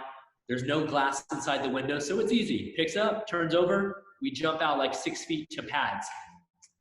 Easy, I can do this with my eyes closed. We show up the next day on set, and they're like, all right, you guys ready to go? We're like, yeah, we're all padded up. We know there's no pads on the ground. They're like, yeah, but you guys ready for the glass? And I'm like, oh crap, I forgot there's gonna be real glass. Okay, that's cool. Yeah, I'm ready for the glass. We walk over, and the glass is full limo tint, which means you can't see past this far into a limousine on purpose. They designed those windows so you can't see. So all of a sudden, we're put in a situation where we're getting lifted up, and when this turns over, we can no longer see the ground. We can't tell if we're 1 foot off the ground, 6 feet off the ground. We have no idea. And there's people running underneath us. We can no longer see. Guess what? Oh my God. It's go time. You got to go. And I'll never forget it. There is, we started the scene with 6 or 7 of us on the bus. Take 1, literally a guy goes to the hospital. Take 2, a guy goes to the hospital. Oh. Take 3, a guy goes to the hospital. So imagine this, it's take 4, and I'm looking around the bus like, where's everybody? Well, there's only 3 of us now. And I'm like, these numbers are not good. It went from a 1 in 6 chance to a 1 in 3 chance now, and we've just seen 3 buddies go to the hospital. And those are the times when you look around and you just have to go, I chose this life, and I'm here now. I got to do this, and I'm going to be as safe as I can in the moment. But those are definitely the times where mental fortitude is put to the test. I can see that. That's crazy. Okay, then switch it then. What is maybe one of your favorite moments on set? What was the most fun moment? Good question, man. Good question to switch it up and bring it out of the depths of horror. Hey, I like the horror. I'm okay with that. I'm just trying to get both sides of the equation here so people don't get scared of saying, screw that, I was going to be a stuntman and now, nope. And before I move on, let me just say this. You are handsomely rewarded pay-wise the more dangerous a stunt is. So just so you know, we do get paid per take, per crazy stunt, and it's worth it as far as a money perspective is concerned. Are you allowed to say, give a range? So I'll tell you this, yeah. You know what? I talk about this numbers all the time because when I go around and do stunt workshops around the world, kids are like, I want to be a stuntman, I want to do this. And I'm like, okay, do you guys even know how much a stuntman makes? No one knows. Guess what? All that info is on Google. You can look it up right now because we're in the union, so we have set union rates. So I'll put it out here right now. If you are in the union, this is not non-union jobs. If you are in the SAG-AFTRA union, our day rate for an 8-hour day before overtime is $1,000 a day. And then what's cool about that $1,000 is that it goes towards your pension, your health care. We also get residuals. So any job that I do in the union, anytime it plays for the rest of eternity on TV, Netflix, all that, I'm still getting a percentage of money. So it's not just that one day you're working, you're getting checks from there on out. And then within the day that you're working, you can obviously make overtime where you make time and a half after 8 hours. And then at a certain point you hit double time where you're getting double paid hours. But where stunts makes its real money is in stunt adjustments. And this doesn't happen on, it happens on every show, but the amount of money you make is based on how much your coordinator budgeted in and whether or not the producers agree to it. But you do get paid for doing crazier stuff. So for example, let me just put out 2 examples. If, let's say I'm doing a fight scene and I just have to fight a guy and I get fake punched in the face and fall down on the ground, I may only get an extra $100 or $200, right? Let's say I'm gonna be driving a car though, and I'm gonna crash into another car at 60 miles an hour. I want $1 million. Yeah, you're not gonna get $1 million, but you're definitely gonna get a couple grand extra, either per take, or you're gonna get a huge, big adjustment overall. And what's cool about that is put into your base pay. So let's say that $1,000 day rate, let's say for lack of a better example, you now get a $2,000 adjustment. Normally your overtime is calculated off of a $1,000 day, so it's like $100 an hour. If you get a $2,000 adjustment, your base rate is now $3,000. So your hourly rate is calculated off of that $3,000. So now you're getting paid like $300 an hour. So then when you hit overtime and double time, your overtime instead of $100 an hour is, it's $450, and that's where stunts can really start to make a lot of money, and that's where you make it, is that and the residual based income. I still get checks for TV shows I did 10 years ago. I'm still getting little checks from them. And how much are those checks? Is it just a small percentage, like 0.0001 of whatever the gross sales were, or how do they do that? Yeah, so you're basically a part of a pie, and the producers and actors get a huge part of the pie. There's like a little sliver saved out for stunts, and then even within stunts, you don't get the full maximum every time. It's based on how much you put into the show. So we have a term called max out, and that's if you work the maximum amount of hours and days to qualify as max out, then you'll get the maximum percentage. And I think, I don't want to be wrong, but I think that's 6 weeks and $30,000 on a show. And most times, if you're on a show for longer than a couple months, you hit that regular easily. But that's what separates the amount of residuals I'll get compared to someone that just comes on for 1 day and works. They'll only get a small percentage comparative to a guy that maxed out on the show. Okay, so it's all based on how much stunts you do and all that, and then it gives you, it's like an investment. How much did you invest in this movie personally? And then it's based on how well the show does, because, you know, there's some movies I've done that are so horrible, they never get replayed on TV, so I don't get any money off those. But then again, you could work on a show. So I'm going to give an example of the highest grossing one I know about, so I can just blow some people's minds right now. The Hangover. Have you seen that movie? The comedy movie, The Hangover? Yeah. Oh. The Hangover was the highest grossing comedy of all time. And what's crazy is The Hangover is still on TV now, and that's like a super old movie. Do you want to put a guess on what the biggest check my friends got at one time was? I don't know. I think percentages here. I have no idea. I wouldn't even know where to start. So the biggest check my friends ever got one time from that movie was $108,000 at once. They went out to their mailbox. For airing in some on TV sometime? Is that? It just continued to air, yeah. And so you'll get residuals like every 4 months. Generally speaking, the first and second check are the biggest because that counts the first initial push of DVD sales and stuff. But imagine walking out to your mailbox and opening a check for $108,000 from a job that you did. I'm gonna go check your mailbox right now.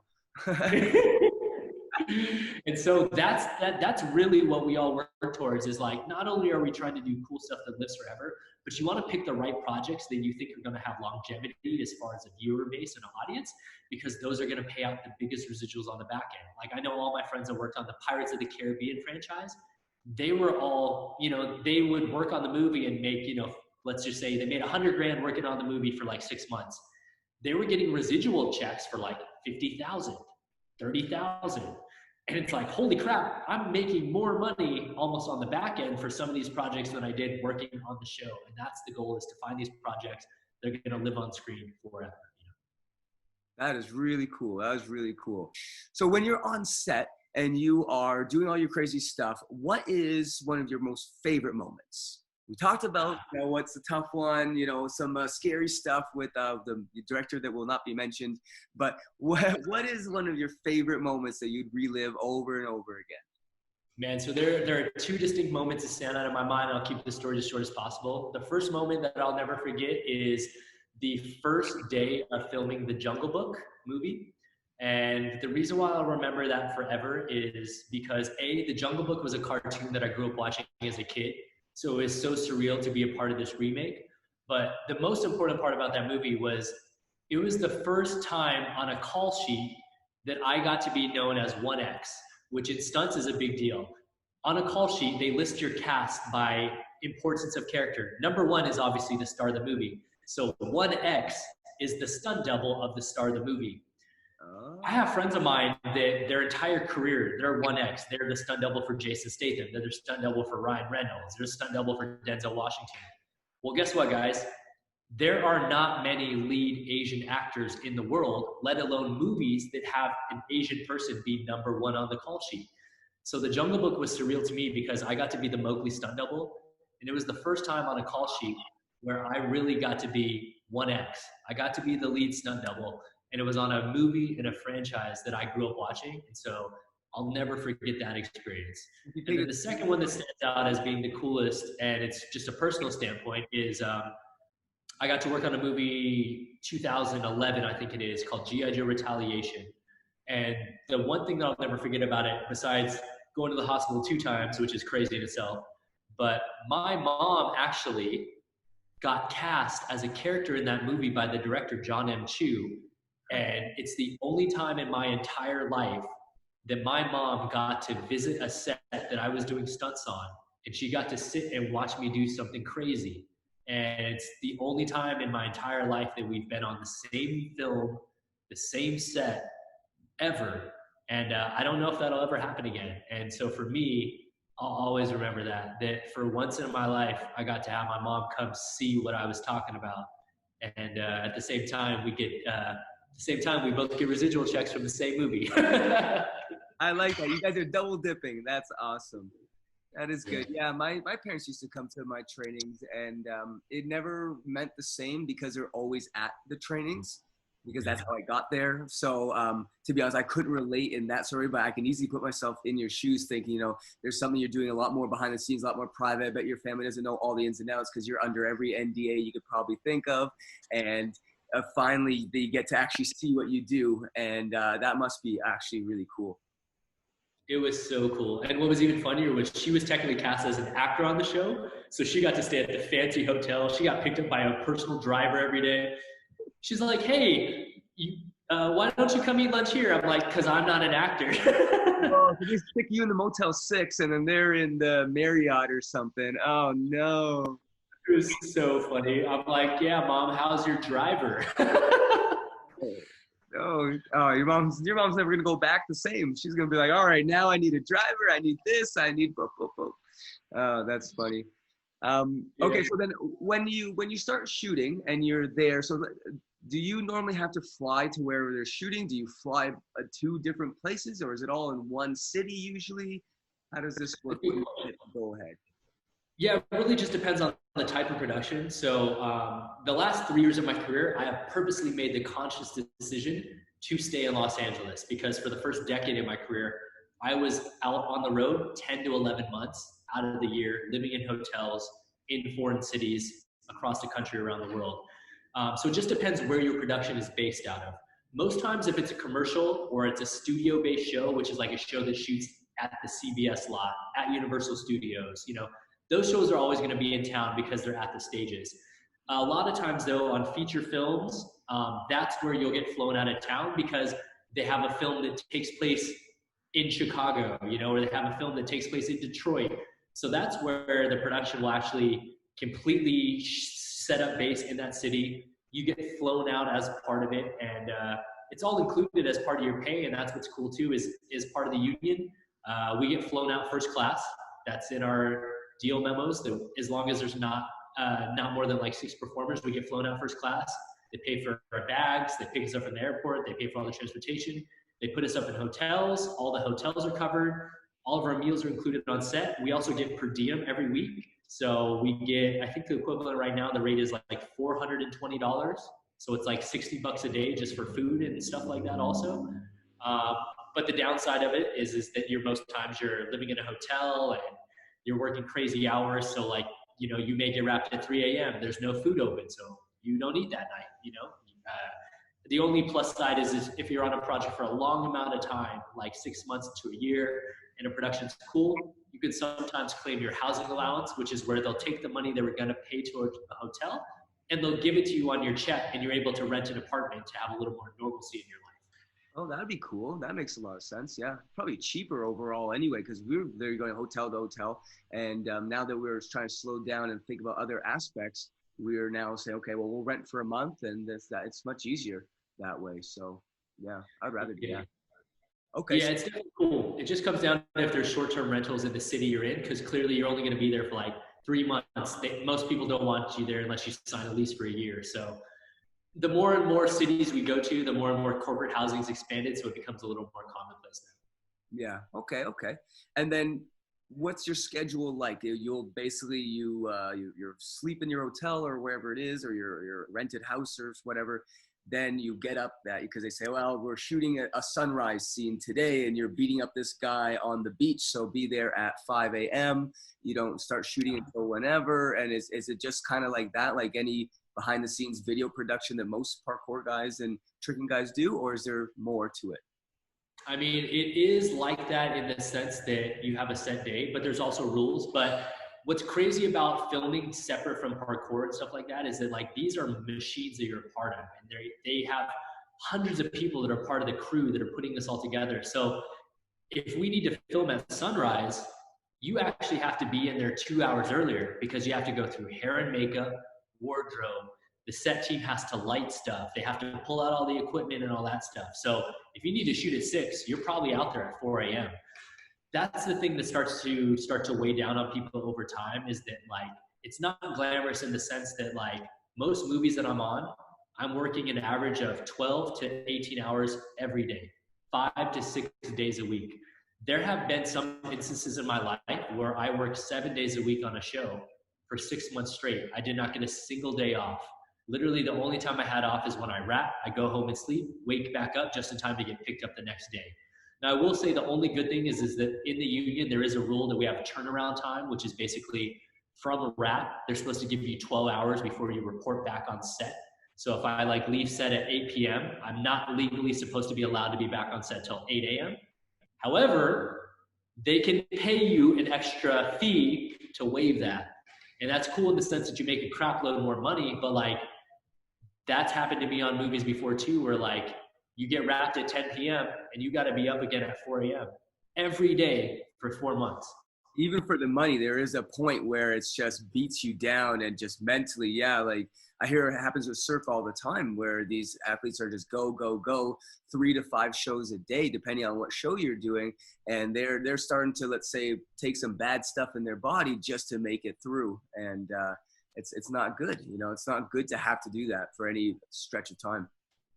A lot of kids, whenever we like get finished with these big movies and stuff like that, they will like, I'll usually post a video online that's like, oh, it feels so good to get back into training again. And they're always like, well, why didn't you just train when you're on the movie? And I'm like, hold up. You have no idea how exhausted you are, the lack of time that I have. Like literally, not only that, but generally speaking, if you're performing stunts, you're getting beat up constantly all day long. And the only time you have to recover is that 12 hours. And then guess what? Time to die again. Yeah, it definitely can beat you, like even just for regular training. And it's not as intense as what you guys do, I'm sure. But after you go to school, let's say you're a university average kid, you know, you do your 6 to 8 hours of school stuff. Then you have 3 to 4 hours of part-time job. Then all of a sudden it's 10 o'clock at night and that's the only time you're going to go train. Those have never been productive training days for me. So I couldn't imagine doing all of that, then having to go and do a tricking routine or something like that. You'd be dead. You're out. You're out of here. Yeah, you're just mentally not even there. Like most of us try to lift weights or get a little workout in to keep the blood going, but there have definitely been shows where like, yeah, man, you're just for lack of a better term, you're a slave to the production. They are paying to own your life for that time period. And it does get weighed out of balance though, because there are other shows, like not every show is going to be a full-on action movie. There's some other shows where you can get on, which are a blessing, where you go onto like a comedy movie where you're out there for a month or two, but there's not action every day. So on those days, you may get blessed enough to be on hold, which means you can go explore the city. You can go work out. You can go train. So the ones that are crazy are always balanced out by the ones that are fun. And hopefully over the course of someone's career, you'll get a chance to do a little bit of both and have that experience. That's cool.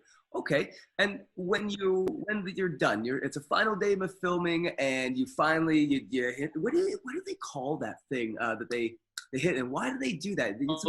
Slate? What's it called? The slate? Yeah. Yeah. What is that? Is that just now traditional? Oh my God, he has one. Now, so the slate is used in order to sync up cameras, right? So like, let's say there's 3 cameras shooting at once, right? If you want to, let's say there's 3 cameras shooting a scene at once, right? And they want to film the same thing. If you hit record at a different time, you can't just lay that in your timeline and be like, oh, it's matched up, right? It's going to be off. So the slate is a digital number and it goes across either digitally or they just go off of this. So then in the video, they know, oh, when all 3 cameras hit that, the video synced up. And then that's how they can layer out their things in a timeline for editing. That's so smart. I never would have thought of that. Yeah, that makes a heck of a lot of sense. Okay. Yeah. And what are the colors on it? Do those mean something or is that just for fun? Yeah, to be honest with you, I don't want to be wrong. They probably do mean something. But some of them have colors also just because then you're able to look at the way that a color looks and see comparatively between cameras. You know what I'm saying? But most times it's just all about the number and to make sure that you have the right take number written on there, because there's so many jobs on a real film. There's literally a guy that's a script supervisor who is in charge of just making sure that people say the right lines, and he'll also be like, boom, okay, that was the best take on that scene. It was take number 34. Let's move on to the next scene. So he's making notes of that. And so every time before a scene happens, you'll write the scene number and the take number. because before every scene, you need to know, like, okay, this is take 2, this is take 7, because then in post, the guy's like, all right, the script suit that take 10 was the best. Let's just fast forward in the video until we see take 10 on the thing. And then you save time that way. It's organizational at the end of the day. Very smart, very effective. Yeah, that's cool. Okay, and then so you're done. You did the last clicky thing, and you're now done. And what is now the timeline until it's released? How does this go? Is everyone goes and just gets really drunk and then goes home, or do you guys have a big after party with all the actors and everybody together, or do they have separate parties? How does this work? So it just depends on the scale of the production and where the production's at. Most movies, though, if you've been on a movie for like a long time with the same cast and crew, you're pretty much like a family. So they will have like a wrap party, generally speaking, if you're around for the end, and that's like kind of like right after the last day of filming. And then you get to see everyone, say hi, and then you go your separate ways, and that's about it. After that, the film then goes into post-production, and that's where the editors and the editing team take over, and the director is really involved in making sure that the edit looks the way he wants to.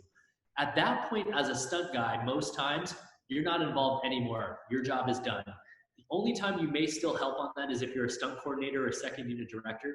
They may call you in to come look at some of the scenes and be like, hey, how should we cut this fight scene? Or there are other times where they have to do reshoots, which is where they edited the movie and they're like, oh, we're missing this piece. We need to redo this. Let's bring a small cast and crew back to reshoot 2 minutes to put back in the movie, and stuff like that happens.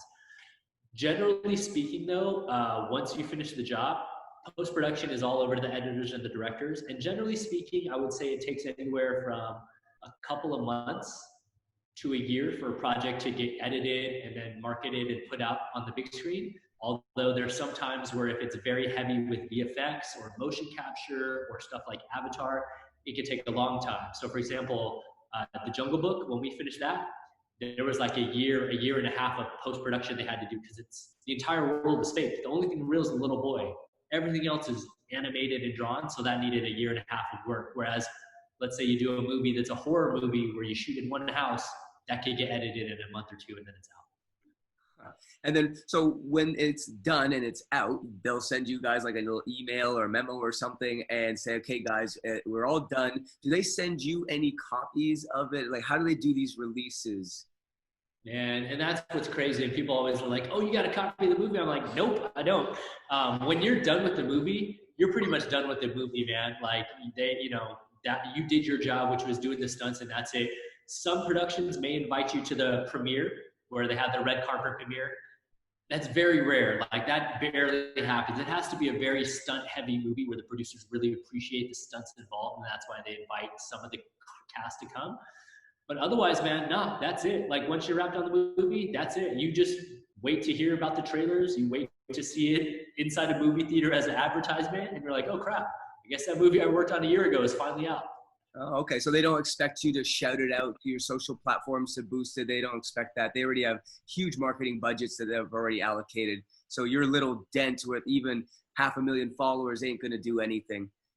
Yeah, a lot of times they don't even want you to post stuff. Like, I had some buddies who got in trouble before for, putting up a picture of them in a costume of a superhero. And like Marvel and them don't want that because they want the world to associate, a certain actor as that superhero. They don't want to suspend the belief that there's multiple people in that suit. So it's like, yeah, they don't really care about our stuff unless they do it behind the scenes on the DVD where they specifically have interviewed you, but even still, that most times is done during filming production. Okay, that's pretty cool. All right, I don't know. I think, what other questions do you get when you do your stunt clinics? What's a common questions, things that I'm completely missing here? I'd say the most common thing that I get asked is, what is the best skill set to learn as a stuntman? And I think that's a really, really good starting block for a lot of people because there's not knowledge widely accessible online. And I tell people the same exact things. I think, you should try to be as well-rounded as possible. And now we touched on this earlier with the movement thing where you could be really good at one thing or mediocre at a bunch. I think that it is okay in the sense of stunts to have a couple of skills that you're decent at and then really be good at something. But I think the name of the game is mixing it up. As far as a physical standpoint, the one thing I tell people all the time that they need to focus on is not flips, not parkour, it's not tricking. It's basic punching, basic reactions, and basic falling. Because the majority of times, 90% of the times that you see action, it's like a little barroom brawl where people are fighting in a bar, or it's like a little fight scene between so-and-so, or someone gets pushed and shoved by a police officer. So the majority of things doesn't involve flipping, it doesn't involve cool tricks. It's all about, can you do your punch safely and correctly? Can you do it in the right line for camera? And can you also take a reaction to read on camera to make it look like it reads well? So kids that ask me all the time what they can do, I say, hey, the best thing to do would be to go to a local city that has a stunt community, Los Angeles, Atlanta, New York City, and integrate yourself into open gyms and become a part of that local community so that you can, A, start to build your skill set, B, start to meet fellow people in your community, because like we talked about before, all these jobs are by word of mouth. So what's the best way to get your name out there is to integrate yourself into a community of like-minded peers who can eventually introduce you to stunt coordinators, and more than anything, they can vouch for you when it becomes time for like, hey, we need someone to do this role. And you're like, oh, Greg's perfect for that. Yo, you should hire Greg. And so I tell people all the time, integrate yourself in these communities. Start with basics of boxing or kickboxing, just so that you learn how to do jab, cross, hook punch, uppercut. Those are basics. If you know at least those basics, you can then adapt them for more intricate choreography. But you at least need to know the ABCs so that I can tell you those on set and then go from there, you know? So I'd say start with the fundamental foundation of that, integrate yourself into the communities, and then over time start to develop a demo reel and a resume and continue to update those materials as you get more and more professional footage and as your skills continue to increase. Very good answer. I really like it. That's very cool. I think a lot of young kids can use that information. At least if stunts is where they want to go, then that'll give them a very good base. I guess I have one final question for you. Is where do you think the future of stunts is going to go? Is it going to go all to CGI? Is it going to go to animation? Are stuntmen ever going to become obsolete when they have enough cables that will hold up even my grandmother instead of having trained people? Is that ever a problem? Man, that's a very good question. And with the continual progression of technology, you know, there was a video that came out a couple years ago of a robot dummy. They were flying in the air and using it to launch and fall and do all these crazy things. And people looked at me and were like, hey, man, you think you're going to be out of a job one day? And personally, I don't think so. I don't think that we'll ever be out of a job. I think that maybe certain parts of the industry will eventually get taken over by CG, or maybe eventually for certain dangerous stunts, you'll want to use a robot or use a robot dummy so that you don't risk death upon somebody. But at the end of the day, like, what we do as stunt performers is a skill set in itself. And it very much relies upon adaptability. And unless like a robot or someone is going to be able to adapt within a certain circumstance, I think that we will continue to have our jobs for all time. Because here's the thing about stunts, and this is kind of to sum it all up to you and to give the kids at home one big thing to keep in mind. It's not all about who can do the best punches and the best kicks, right? It's about who can perform the best. And part of that performance isn't just having the best kicks and the best punches. It's being able to put yourself into that character portrayal, right? Like if I'm a ninja, I'm gonna portray a ninja character way different than if I'm a 1960s cowboy in a Western movie.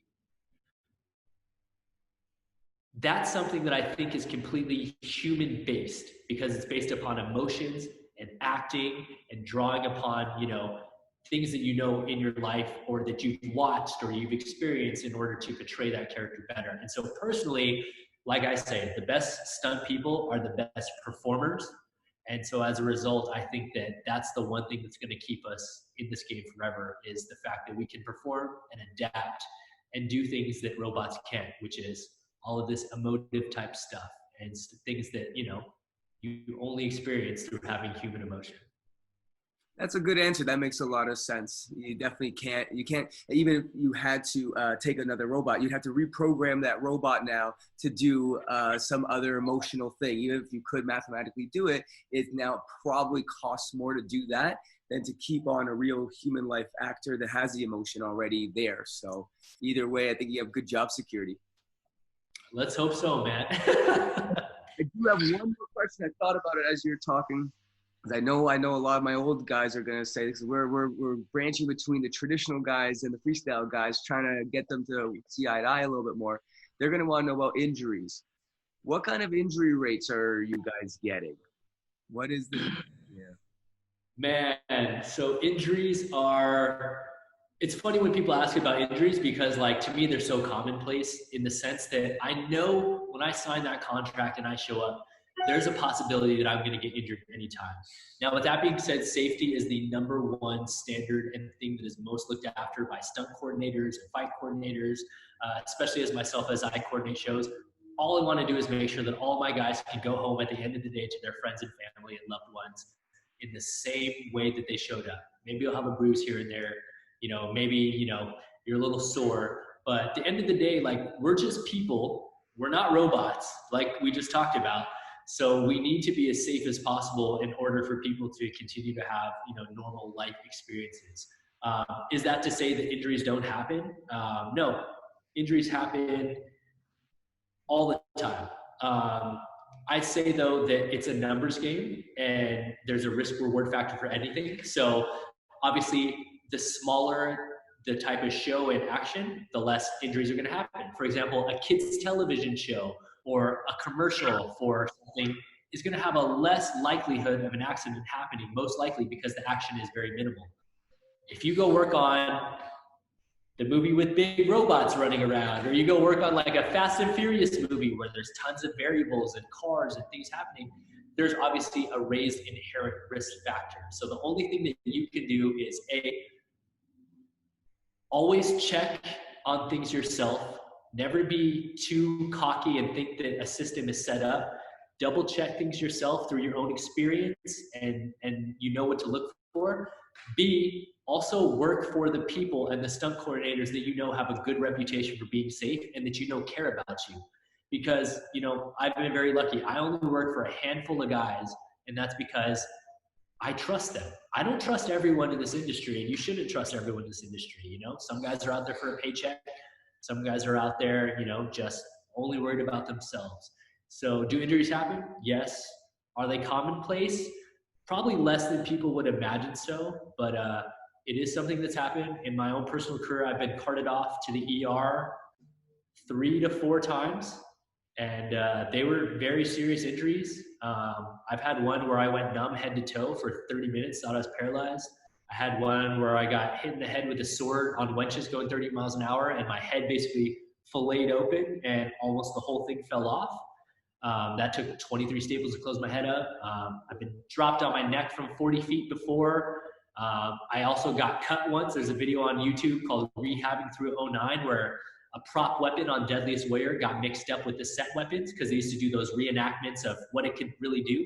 And I got cut with a weapon that had a shark's tooth on it, severed my deltoid in half, split my arm open. You could put a fist in my arm. So it's like, injuries happen. I've lost buddies, to this industry. And that's why we say that this job isn't for everybody. But at the end of the day, I think the reward that happens is not only financially, like we talked about all the benefits that you can get, money for the rest of your life and a health plan and a pension and residuals. But the coolest thing to me about this industry and why I continue to do it is that I am doing something that not only can I be proud of, but it, quote unquote, is cliche, it lives on film forever. All of my buddies that do amazing things in hospitals as doctors or as the best CPA accountant in the world, what does he do to show that to his friends and family? Look at my tax forms. Oh, look at, you want to know what I did with a year of my life, Greg? Go watch The Jungle Book. You know what I'm saying? And it's like, that is the biggest reward for the inherent risk of injuries, is this eternal glory, for lack of a better term. And the fact that for the rest of my life, I will have visual memories that are out there for the world to see, including myself and my family. That is an even better answer than before. I like it. I like it. You can definitely tell that you are on camera a lot. It's very refreshing, actually. I deal with a bunch of these traditional guys, man, and this is off the record, but I deal with these guys, and I'm like, all right, we're going to do a little interview. We're going to talk about whatever. And they're like, I am gymnast. Dude. And, what are you doing? Just relax. Chill out a little bit. Have some fun with it. So that is really cool, man. I learned a lot, actually. That's very, very cool. I never knew how much I didn't know about stunts, because I'm so close to it, right? I'm right beside your industry, but I never peeked over the fence. I'm like that guy from, what's that show with Tim Allen? The Tool. Oh, yeah, Tool. Yeah. Home Improvement. There's that guy that's always up the fence. I feel like that guy now. 100, man. No, I appreciate it. And like we said, when you said you watched some of my podcasts, bro, I literally have to dictate my energy and questions off of, oh crap, this person can't talk. But more than anything, the times I get roasted is when I'm doing live Red Bull events and the winners win and we're on live TV and I'm like, you just won. How's it feel? And they're like, good. I'm like, shit, I got 4 more minutes to fill. Oh man, I know those ones. I'm like, guys, come on. We had this one girl, and she had a busted knee. I forgot that she busted her knee because she was walking around. Just had got the cast off and everything, so she has regular clothes on. You can't tell, right? And it's her birthday, and I'm on the mic, and we're like, okay, go.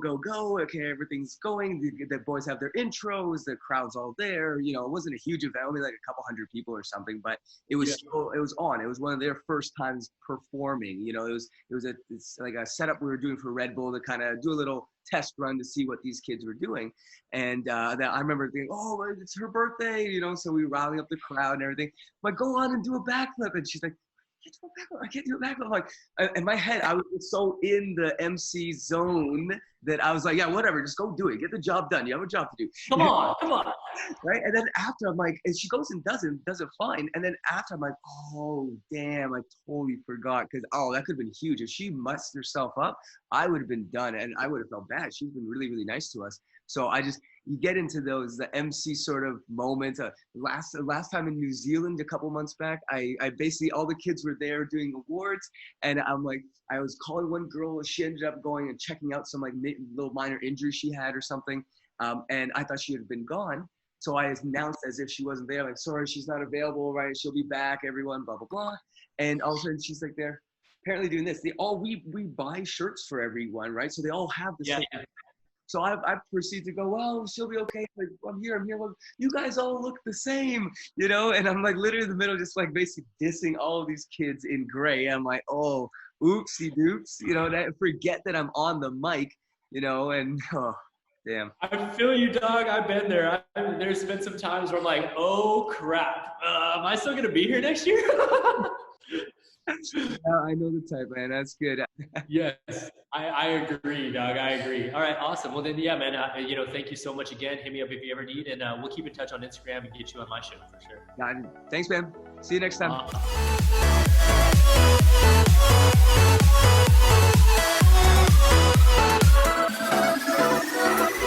Well, I hope you guys enjoyed and learned a few things. There's a big world out there worth exploring, and I'm happy to be able to bring these great experiences right to you through this podcast. If you enjoyed this podcast and learned something, please share and take a screen grab of our funky cartoons and hashtag GRT certified for a chance to win a shout out to our community. Also, please leave us a review to be part of helping this information get out into the industry. It's much appreciated. Along with these podcasts, we have a large online content hub that we call the GRT Network, with many other interviews and full tutorials and written content discussing everything about acrobatics. We will be constantly growing this archive of videos like a cross between Netflix and Wikipedia for anyone in the acrobatic industry. We also have a complete online educational program for athletes of all levels that provides a do-it-yourself pathway to success for any acrobat. Check out our constantly growing library of playlists that will teach you anything from tightening up your social media, to how to get around fear, to even learning all the biology that underlies all your acrobatic skills. We work very hard with our team around the world to provide this exclusive content for you and appreciate any donations made to the FTA to help keep these episodes coming at you. And if you want all the content, become a GRT Network full member to get exclusive content before everyone else and access to special discounts and giveaways through our amazing global partners. Thanks guys, see you next episode.